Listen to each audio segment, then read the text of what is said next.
ಚಿನ್ನಸ್ವಾಮಿ ಬಳಿ ಕಾಲ್ತುಳಿತ ಪ್ರಕರಣಕ್ಕೆ ಸಂಬಂಧಪಟ್ಟಂತೆ ಚಿತ್ತಾಪುರ ಮೂಲದ ಸಂಪತ್ತು ಹೊಟ್ಟೆಗೂ ಕೂಡ ಪೆಟ್ಟಾಗಿತ್ತು. 5 ದಿನ ಚಿಕಿತ್ಸೆಯನ್ನು ತೆಗೆದುಕೊಂಡು ಡಿಸ್ಚಾರ್ಜ್ ಆದರು ಸಂಪತ್ ಅನ್ನೋರು. ಅವತ್ತಿನ ದಿನ ಏನಾಯಿತು ಅಂತ ಇವರು ಕೂಡ ಕಣ್ಣಾರೆ ಕಂಡ್ರು. ಅವರು ವಿವರಿಸಿದ್ದಾರೆ. ಗೇಟ್ ಓಪನ್ ಮಾಡಿದರು. ಸೊ ಗೇಟ್ ಓಪನ್ ಮಾಡಿದ ತಕ್ಷಣ ಇನ್ನೊಂದು 2-3 ಹಿಂದೆ ಜನ ಸೇರಿದರು. ಸಡನ್ನಾಗಿ ತಳ್ಳಕ್ಕೆ ಸ್ಟಾರ್ಟ್ ಮಾಡಿದರು. ಗೇಟ್ ಸಣ್ಣದಾಗಿ ಓಪನ್ ಮಾಡಿ, ಚಿಕ್ಕ ಗೇಟ್ ಅದು, ದೊಡ್ಡ ಗೇಟ್ ಅಲ್ಲ, ದೊಡ್ಡ ಗೇಟಲ್ಲಿ ಚಿಕ್ಕ ಗೇಟ್ ಓಪನ್ ಮಾಡಿದ್ರು. ಸೊ ಸಡನ್ನಾಗಿ ತಳ್ಳಕ್ಕೆ ಸ್ಟಾರ್ಟ್ ಮಾಡಿದರು. ಕ್ರೌಡಲ್ಲೇ ಒಂದು 40 ಮಿನಿಟ್ಸ್ ಸಿಕ್ಕಾಕೊಂಡ್ವಿ. ಹೊಟ್ಟೆಗೆ ವೇಟ್ ಬಿತ್ತು, ಬಟ್ ನನಗೆ ಇದರಲ್ಲಿ ಗೊತ್ತಾಗಲಿಲ್ಲ. ಒಂದು 10 ನಿಮಿಷ ಆಗೋದು ನನಗೆ ಬ್ರೀತಿಂಗ್ ಪ್ರಾಬ್ಲಮ್ ಸ್ಟಾರ್ಟ್ ಆಯಿತು. ಸೊ ಬ್ರೀತ್ ಮಾಡೋಕ್ಕೆ ಆಗ್ತಿರ್ಲಿಲ್ಲ. ಸ್ಟೇಡಿಯಮಲ್ಲೇ ಕೆಳಗಡೆ ಬಂದ್ವಿ. ಹೊರಗಡೆ ಹೋಗೋಕ್ಕೂ ಆಗ್ತಿಲ್ಲ, ಹೆವಿ ಕ್ರೌಡ್ ಹೊರಗಡೆ ಇದೆ. ಸೊ ಆಮೇಲೆ ಅಲ್ಲಿ ಪೊಲೀಸಿಗೆ ಕೇಳಿದ್ವಿ.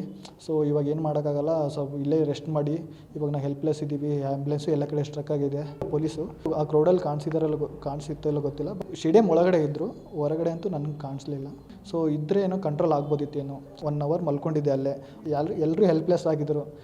ಜಾಸ್ತಿ ಜನ ಇಂಜುರಿ ಆಗಿದ್ರು. ನನ್ನ ಕಂಡಿದ್ರೆ ಹೊತ್ಕೊಂಡು ಹೋಗ್ತಾ ಇದ್ದಾರೆ ಆ್ಯಂಬುಲೆನ್ಸ್ಗೆ, ಬಟ್ ಯಾರೂ ಬರ್ತಾ ಇಲ್ಲ. ಆಮೇಲೆ ಚಿನ್ಮಯ್ ಶೆಟ್ಟಿ ಅಂತ ಇದ್ರಲ್ಲ, ಅವ್ರ ಜೊತೆ ನಮ್ಮನ್ನು ಕರ್ಕೊಂಡು ಹೋದ್ರು ಮಣಿಪಾಲ್ ಹಾಸ್ಪಿಟಲ್ಗೆ. ಪಾಪ ಅವ್ರ ಡೆತ್ ಆಯಿತು. ಯಾರು ಹೊಣೆ ಅಂದರೆ ಗೌರ್ಮೆಂಟೇ ಹೊಣೆ. ಬಿಕಾಸ್ ಅವರು ಅರೇಂಜ್ಮೆಂಟ್ ಮಾಡಿಲ್ಲ ಕರೆಕ್ಟಾಗಿ. ಡೀಟೇಲ್ಸ್ ಕೊಡ್ತಾರೆ ಲೋಕೇಶ್. ನೇರ ಸಂಪರ್ಕದಲ್ಲಿ ಜಾಯ್ನ್ ಆಗ್ತಾ ಇದ್ದಾರೆ. ಲೋಕೇಶ್, ಆವತ್ತು ಘಟನೆ ಆದ ದಿನ ನನಗೆ ನೆನಪಿರೋ ಹಾಗೆ ಸತ್ತವರ ಕುಟುಂಬಕ್ಕೆ ಪರಿಹಾರ, ಗಾಯಾಳುಗಳ ಚಿಕಿತ್ಸಾ ವೆಚ್ಚವನ್ನು ನಾವೇ ಭರಿಸ್ತೀವಿ, ಆಮೇಲೆ ಅವ್ರ ಬಗ್ಗೆ ಕೂಡ ಪರಿಹಾರವನ್ನು ಯೋಚನೆ ಮಾಡ್ತೀವಿ ಅಂತ ಸರ್ಕಾರದವರು ಸ್ಟೇಟ್ಮೆಂಟನ್ನು ಕೊಟ್ಟರು. ಈಗ ಆ ಸ್ಟೇಟ್ಮೆಂಟನ್ನು ಮರ್ತು ಹೋದ್ರಾ ಇವರು? ಮಮತಾ, ಖಂಡಿತ ಆ ಸ್ಟೇಟ್ಮೆಂಟನ್ನು ಮರ್ತಿದ್ದಾರೆ ಅಂತ ಅನಿಸ್ತಾ ಇದೆ. ಯಾಕೆ ಅಂತಂದರೆ ಸಾಕಷ್ಟು ಕಡೆ ಗಾಯಾಳುಗಳು ಅವರೇ ಸ್ವಂತ ಖರ್ಚಿನಿಂದಾಗಿ ಸಿಟಿ ಸ್ಕ್ಯಾನು ಮತ್ತು ಇನ್ನಿತರ ಎಕ್ಸ್ರೇಗಳನ್ನು ಮಾಡಿಕೊಂಡು ಚಿಕಿತ್ಸೆ ಪಡ್ಕೊಂಡಿರುವಂಥ ಉದಾಹರಣೆಗಳು ಇರುವಂಥದ್ದು. ಹಾಗಾದರೆ ಗಾಯಾಳುಗಳಿಗೆ ನಾವೇ ಚಿಕಿತ್ಸಾ ವೆಚ್ಚ ಭರಿಸ್ತೀವಿ ಅಂತೇಳಿ ಸರ್ಕಾರ ಹೇಳಿತ್ತೆ, ಆದರೆ ಯಾರಿಗೆ ಚಿಕಿತ್ಸಾ ವೆಚ್ಚ ಭರಿಸಿದ್ದಾರೆ ಅನ್ನುವಂಥ ಪ್ರಶ್ನೆ ಮೂಡ್ತಾ ಹೋಗುತ್ತೆ. ಗೌರ್ಮೆಂಟ್ ಆಸ್ಪತ್ರೆಗಳಲ್ಲಿ ಉಚಿತವಾಗಿ ಚಿಕಿತ್ಸೆಯನ್ನು ಕೊಡ್ತಾರೆ, ಓಕೆ. ಆದ್ರೂ ಸಿಟಿ ಸ್ಕ್ಯಾನ್ ಎಕ್ಸ್ರೇ ಮಾಡಿಸ್ಬೇಕು ಅಂದಾಗ ಹೊರಗಡೆ ಬರ್ಕೊಂಡಿರುವಂಥ ಉದಾಹರಣೆಗಳು ಇವೆ. ಪ್ರೈವೇಟ್ ಹಾಸ್ಪಿಟ್ಲ್ಗಳಲ್ಲಿ ಟ್ರೀಟ್ಮೆಂಟ್ ತೆಗೆದುಕೊಂಡಿರೋರಿಗೆ ಯಾವ ರೀತಿಯಾಗಿ ಚಿಕಿತ್ಸಾ ವೆಚ್ಚ ಭರಿಸಿದ್ದಾರೆ ಅನ್ನುವಂಥ ಪ್ರಶ್ನೆ ಕೂಡ ಮುಂದಕ್ಕೆ ಬರುತ್ತೆ. ಯಾಕೆಂದರೆ ಸುವರ್ಣ ಆರೋಗ್ಯ ಟ್ರಸ್ಟ್ ಯೋಜನೆಯಡಿ ನಾವು ಚಿಕಿತ್ಸೆಯನ್ನು ಕೊಡ್ತೀವಿ ಅಂತ ಹೇಳ್ತಾ ಇದ್ದಾರೆ. ಸುವರ್ಣ ಆರೋಗ್ಯ ಟ್ರಸ್ಟ್ ಯೋಜನೆಯ ಪಿಕಪ್ ಆಗಬೇಕು ಅಂದ್ರೂ ಕೂಡ ಅದು ಬೇಕಾಗುತ್ತೆ 15-20 ದಿನಗಳ ಕಾಲ.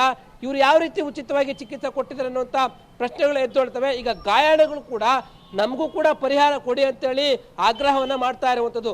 ಯಾಕೆಂತಂದರೆ ಕಾಲನ್ನು ಮುರ್ಕೊಂಡಿರುವಂಥವ್ರು ರಿಕವರಿ ಆಗಲಿಕ್ಕೆ 3-4 ತಿಂಗಳು 6 ತಿಂಗಳುಗಳು ಸಮಯ ಬೇಕಾಗುತ್ತೆ. ಗೌರ್ಮೆಂಟ್ ಹಾಸ್ಪಿಟಲ್ ತಾತ್ಕಾಲಿಕವಾಗಿ ಟ್ರೀಟ್ಮೆಂಟನ್ನು ಕೊಟ್ಟರು, ಡಿಸ್ಚಾರ್ಜ್ ಮಾಡಿದ್ರು. ತದನಂತರ ರೊಟೀನ್ ಆಗಿ ಚೆಕಪ್ ಮಾಡಿಸ್ಬೇಕು ಅಂತಂದರೆ ದುಡ್ಡು ಖರ್ಚನೆ ಆಗ್ತಾ ಹೋಗುತ್ತೆ. ಮೃತರಿಗೆ ಯಾವ ರೀತಿ ಪರಿಹಾರ ಕೊಟ್ಟಿದ್ರು ಅದೇ ಮಾದರಿಯಲ್ಲೇ ಗಾಯಾಳುಗಳು ಕೂಡ ಪರಿಹಾರವನ್ನು ಕೊಡಬೇಕು ಅಂತೇಳಿ ಆಗ್ರಹವನ್ನು ಮಾಡ್ತಾ ಇರುವಂಥದ್ದು. ಗಾಯಾಳುಗಳಿಗೆ ಪರಿಹಾರ ಕೊಡೋ ವಿಚಾರದಲ್ಲಿ ಸರ್ಕಾರ ಇದುವರೆಗೂ ಯಾವುದೇ ರೀತಿಯಾದ ತೀರ್ಮಾನವನ್ನು ತೆಗೆದುಕೊಂಡಿಲ್ಲ. ಚಿಕಿತ್ಸೆ ವೆಚ್ಚ ಅಷ್ಟೇ ಭರಿಸ್ತೀವಿ ಅಂತೇಳಿ ಹೇಳ್ತಾ ಇದ್ದಾರೆ. ಸರ್ಕಾರಿ ಆಸ್ಪತ್ರೆಯಲ್ಲಿ ಬರೀ 25 ಗಾಯಾಳುಗಳಷ್ಟೇ ಚಿಕಿತ್ಸೆಯನ್ನು ಪಡೆದಿರುವಂಥದ್ದು.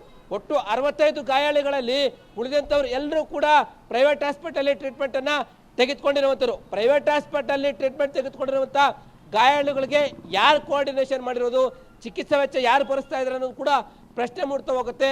ಸರ್ಕಾರ ಗಾಯಾಳುಗಳಿಗೂ ಕೂಡ ಗಮನವನ್ನು ಕೊಡಬೇಕಾಗತ್ತೆ. ಗಾಯಾಳುಗಳಿಗೂ ಕೂಡ ಅಲ್ಪ ಸ್ವಲ್ಪ ಪರಿಹಾರ ಕೊಟ್ಟರೆ ಅವರು ಟ್ರೀಟ್ಮೆಂಟ್ಗೆ ಬಳಸ್ಕೊಳ್ಳೋದಕ್ಕೆ ಮುಂದಾಗ್ತಾರೆ. ಯಾಕೆಂತಂದರೆ ಆ ಸಂದರ್ಭದಲ್ಲಿ ನಾವು ಬದುಕು ಬಂದಿದ್ದೇ ಹೆಚ್ಚು, ನಮ್ಮನ್ನು ಕಾಪಾಡಿದವರೆಲ್ಲ ಬ್ಯಾರಿಕೇಡ್ ಅಡಿ ಮಲಗಿದ್ರು ಕೂಡ ತಮ್ಮ ಪ್ರಾಣ ಉಳಿಸ್ಕೊಂಡ್ರೆ ಸರಿ, ಬೇರೆಯವ್ರ ಪ್ರಾಣ ಹೋದ್ರೂ ಪರವಾಗಿಲ್ಲ ಅಂತೇಳಿ ತುಳ್ಕೊಂಡು ಹೋದಂಥವ್ರು ಇರೋದಾರೆ ಅಂತೇಳಿ ಅಲ್ಲಿ ನಡೆದಂಥ ಘಟನೆಯ ಕರಾಳತೆಯನ್ನು ಗಾಯಾಳುಗಳು ಬಿಚ್ಚಿಟ್ಟಿರುವಂಥದ್ದು. ಮಮತಾ, ರೈಟ್, ಧನ್ಯವಾದ ಲೋಕೇಶ್ ನಮ್ಮೆಲ್ಲ ಮಾಹಿತಿಗಾಗಿ.